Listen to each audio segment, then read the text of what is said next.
ओं नमो भगवते वासुदेवाय। श्रीमद्भागवत महापुराण द्वितीय स्कंध सप्तम अध्याय ब्रह्मा नारद संवाद।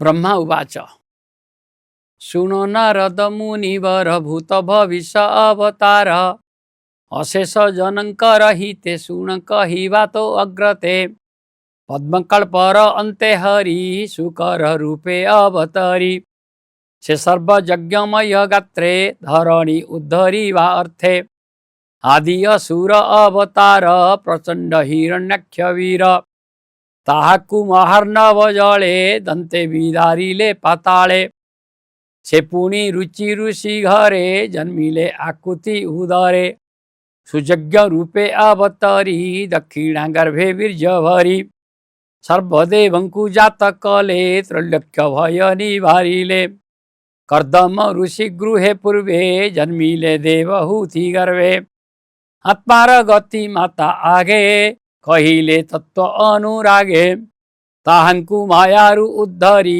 कपिल रूपे अवतरी अत्रिर तप देखितो से तक्षणे मिली तार पासे बोइले देली तो तेवर कोई भी तोहर कुमार दत्त वचने दत्त नाम सुंदरे समनो हे काम सृष्टि सृजने मन करी आद्य मु तपजे आचरी तपर बळे भगवान जात हो इले चतुसन जे जोग पूर्व काले थिला कल्प प्रलये नाश गला ताहा उद्धरी जोग बळे धर्म रखिले महितळे दक्ष कुमारी गर्भे हरि धर्मर वीर्ये अवतरी से दक्ष कन्या मूर्ति नाम सर्वसुंदर अनुपम तार उदरु पूर्व कल्पे जन्मिले नारायण रूपे नर स्वरूप नर नाम सर्वसुंदर पुण्य धाम निश्चल तप योग ध्याने बसिले बदरिकाश्रमे हरिजान मिले राजा कूले भूमि की दुही बाहु बळे प्रजांकु शस्य बीज देले अन्न संकट उद्धरिले नाभीर वीर्ये से ऋषभ सुदेवी उदरे संभव परमहंस मुनि गणे नमन्ति जाहार चरणे पुणी मोहर यज्ञ काले मंत्रे पूजिला अनहळे नर शरीर अश्वशीर सुवर्ण वर्ण जटा भार जुगान्प काले महाजळे राजार तर्पणर काले राजा चलुरे दैत्यारी मिलिले मत्स्य रूप धरी जल विप्लवे वेद राशि थिला जे महाजळे पशी से वेद सलीलु उद्धरी मनुकु देले नर हरि बासव संपद उद्धारे क्षीर समुद्र मंथिवारे अगाध जल मध्य हरि मिलिले कूर्म रूप धरी पृष्ठे बहिले गिरिवर मंथन कले देवासुर पुणी नृसिंह अवतार देवंक भय कले दूर अगाध सरोवर मध्ये कुंभीर गजराज पादे धइला अति दृढ़ बळे हस्तिर चरण निश्चले चली न पारी जुथपति आरते डाकिला श्रीपति शहरी स्थित जोग ध्याने गज विकल अनुमाने चक्र प्रहारे नक्र मारी हस्तिर शुंड हस्ते धरी जल उद्धरी नारायण अंतर हेले तत्क्षण अदिति पुत्रंकरे सान गुणरे श्रेष्ठ से वामन त्रिपादे तीनी लोक जिणी से अधि यज्ञ नाम भणी तुझे नारद तार अंशे शरीर बहु मोर वंशे जे भावे होई से तो स ज्ञान कहिला होई हंस तहु लभिलु दिव्य ज्ञान जे जोगी गणे विद्यमान से मन्वंतरे मनु वंशे स्वतेजे चक्रवर्ती अंशे दुष्ट राजंकु दश दिगे जिणी स्थापिला साधु मार्गे से धन्वंतरी रूप धरी ब्रह्मांड मध्ये अवतरी हरिला प्राणीकर व्याधि भिआई मंत्र औषधि। ब्राह्मण बध देखी कोपे से पुनि परशुराम रूपे परशु दक्ष भुजे धरी अवनि पर्यटन करी। क्षत्रिय रुधिर तर्पणे तुशिला निज पितृगणे मोर बचने दैत्यारी इक्ष्वाकु वंशे अवतरी। पिता बचने गला वन स्वपत्नी सहित लक्ष्मण रावण दर्प भांगी रणे श्रीराम संहारिले बाणे। हरिले अवनीर भार महामहिम चक्रधर तीनि दिवसे नारायण शोषिले पूतनार प्राण।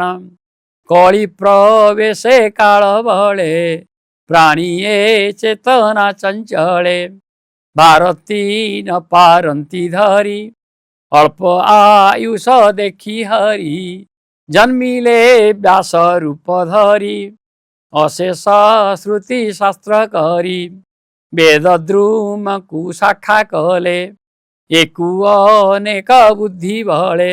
असुरे रही वेद मार्गे माया विमाने कଳି जुगे। मय दैतर संगते दृश्य अदृश्य बेनिपथे। से कथा जानी जगन्नाथे बुद्धावतारे जनहिते। कपट माया मोह वसे पाषंड मार्ग उपदेशे। अनेक मते बुझाइबे सुजन जनंकु रखिबे। पुणिये कଳି जुग अन्ते साधु जनंक गृह गते। कृष्ण स्मरण गुण गाथा नोहि बजेबे हरि कथा। दीजे पाषंड आचरिबे से पंच यज्ञ न करिबे। राजा होइबे शूद्र जने प्रजा पीड़िबे कर धने। हेमंत देखी कल्की रूपे अश्व आरोही महाकोपे। खड़ग धरी वेणी हस्ते शेषे स्थापिबे धर्म पथे। अनंत शक्ति दामोदर ये सर्व विभूति ताहार। से विष्णु महिमा संसारे के गणी संख्या करी पारे। ताहार माया बल गति ता अंत केही न जानती। ब्रह्मा शंकर न प्रमाणे अपरे के बाता जाने। वासुकी अयुत बदरे समर्थ नोहे गुण गाने। जाहारे हरि दया करे से जेबे निष्कपटे धरे। दुस्तर माया से तरंती दुख संकटे न पड़ंती। एबे नारद सुन धीरे जे बातरिले माया घोरे। ता माया चित्ते जानी भले जे ए संसारू तरी गले। मुही जानोई माया तार तू जानू जानो ई शंकर। प्रह्लाद जाने अंतर्गते मनुजे कुटुंब सहिते। प्राचीन बहिर्भुवंग ध्रुव इक्ष्वाकु मुचुकुंद। विदेह सौम्य सुदगाधि रघु अम्बरीश सुबुद्धि। गय नहुष आदि जेते सुन नारद कहूँ तोते। मंदाता अर्क शतधनु रंती देव जे गंगा सुनु। अमृत रय जे सौहरी दिलीप उत्तंक जे बळी।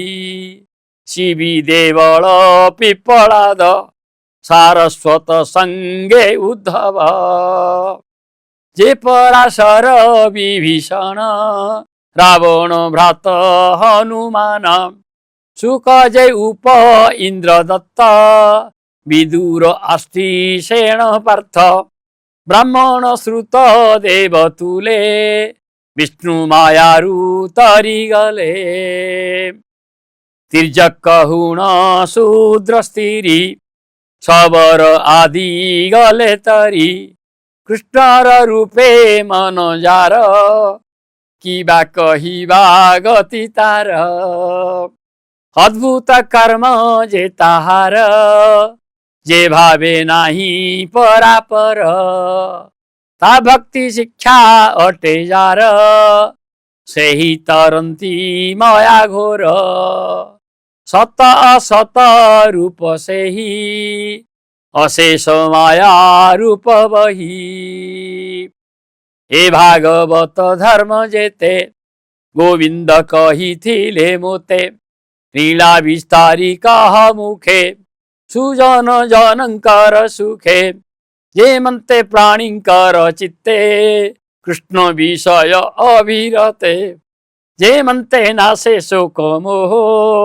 इति संकल्पिता कह वर्णिली ईश्वर माया से सुने जारे तार दया माया न लागे तार चित्ते जे सुने गुणे अभिरते हेमंत भागवत वाणी नारद ब्रह्मा मुखु शुणी मन आनंदे कृत कृत्य कहई दास जगन्नाथ कहई दास जगन्नाथ मन आनंदे कृत्य कृत्य इति श्रीमद्भागवते महापुराणे परमहंससंहितायां द्वितीय स्कंदे ब्रह्म नारद संवादो नाम सप्तमोऽध्यायः। ओं श्रीकृष्णार्पणमस्तु। शुभं भवतु शुभानि भवतु।